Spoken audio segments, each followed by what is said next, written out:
So now that I've had a few days to process it, here are my 5 takeaways from Obama's State of the Union address. First of all, it seems odd to me that considering the political climate and the momentum that this issue has had in the past couple of years, that there was no mention of marijuana, specifically legalization.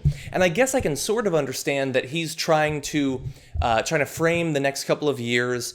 He wants to talk about inequality and things like that, women's rights, and I guess maybe even as he continues to evolve on pot, he feels like it would be sort of a distraction, I suppose.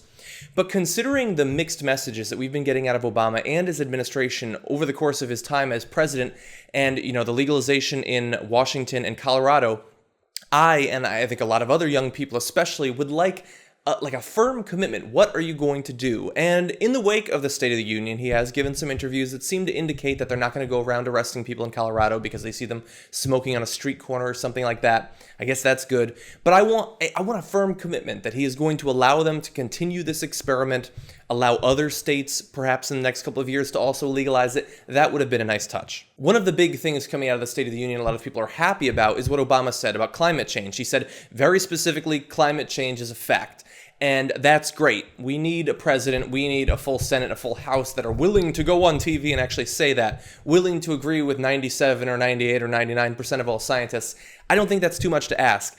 But I do worry a bit, considering what happened not long after the State of the Union address, when the State Department came out with their Keystone XL report, and it seems like they've got no problem with it. I have to imagine that Obama is in lockstep with the State Department on that issue. And so it's one thing to accept that climate change is happening. It's another thing to being willing to admit, to the public that it's a fact and that it's happening. But it's a third thing to actually do the right thing about it. And while I give Obama a lot of credit for what he's done on automotive MPG requirements and things like that, they keep talking about carbon capping and sequestration and everything. I want to see more actual action. And it looks like what we're seeing in terms of at least Keystone XL is not a good sign. So the words that he used in his speech are awesome, but I want to see some policy action as well. A lot of people obviously felt quite moved by what Obama said about that soldier that they had sitting with Michelle Obama in the audience. And look, I know that I somewhat teared up a little bit, not necessarily because of rah, America or anything like that, but it was just trying to put myself into his place. And this is a guy that has already been deployed 10 times to the Middle East, to combat in the Middle East. And the fact that he was willing to go through these months of rehabilitation and everything, and that he wants to go back, I didn't tear up because, yes, that's the heart of America. That's what we should all aspire to. It was that combined with sadness that this guy so fully, and in some ways apparently blindly, supports the mission or supports what he feels like he's doing there. I want to give him more credit than that. And so I'll say that the reason he's going back is because he feels a connection to the people he served with, and he feels like he wants to be there to help them. That seems like the most human reason to continue on going 11 times. I mean, after the damage that he suffered.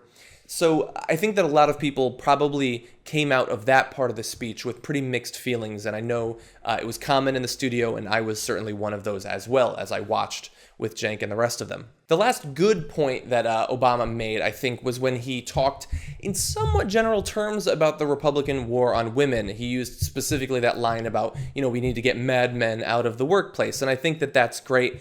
Equal pay, great to push for that. I do think that it's long past due that women have equal rights when it comes to employment and those sorts of issues. It doesn't seem like that should be a hard sell, although Fox News is doing everything they can in the wake of the speech to try to poo-poo any efforts to do what's right for women, even setting out Martha McCullum and other women correspondents and anchors that they have to talk about how unnecessary reform is. I think that's ridiculous.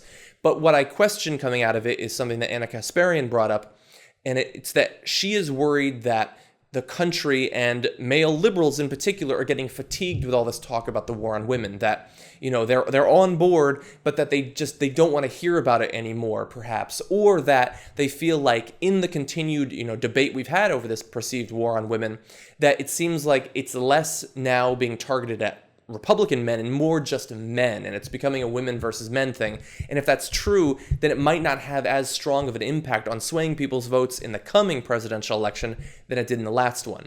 That's just speculation, but I think that Anna potentially has a very good point there. And the final note that I want to talk about, my final take from the State of the Union is I loved the first half, was not a fan of the second half for the most part, and it's because I did not like much of what he said about foreign policy. I mean, the fact that I guess this is somewhat domestic, but the fact that he said almost nothing about the NSA, and what he said was positive about needing to keep them strong and things like that. The fact that he didn't talk about the biggest story of the last year, possibly, the invasions of American privacy rights by the NSA and other federal agencies. The fact that he didn't mention Edward Snowden and all that, that seems like a pretty big, I think, misstep politically, considering the worries that normal Americans have about what's been going on. Almost nothing about Syria. You know, that situation is still ongoing. We're finding out about more recent atrocities, the 11,000, I think, killed in one prison, systematic killing of political enemies and things like that. I mean, you gotta mention that at least a little bit. The talk about Iran is perfectly good. He's trying to use diplomacy with Iran. Best wishes for the administration, and I'm glad that he was willing to call out, not by name, the fact that some, both on the Democratic side and the Republican side, are trying to scuttle that deal. And that seems like an insane path to walk down. I understand you want to seem like a strong defender of Israel or whatever, but that increases the chance of military conflict with Iran, not decreases it. And overall, I think that he understands that the country is sick of these long wars. I get that.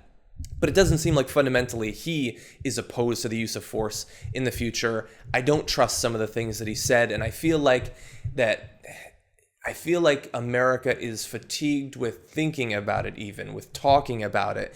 And as much as they might oppose it on some level, I worry about how much vigor they'll bring, as a population to opposing the next possible conflict.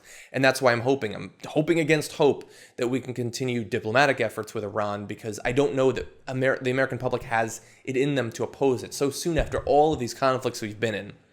Anyway, those are my 5 takeaways from the State of the Union after having a few days to think about it, to second guess myself, talk about it with other people at the studio and things like that. But I do want to know what you guys think about it. I've brought up 5 points, but they were hardly the only 5 things that Obama talked about. And so if there's something that I missed, start up a discussion in the comments. If you think that I'm misreading one of these areas, or if you're more optimistic than I am when it comes to these issues, feel free to reassure me, because I could really use it right about now.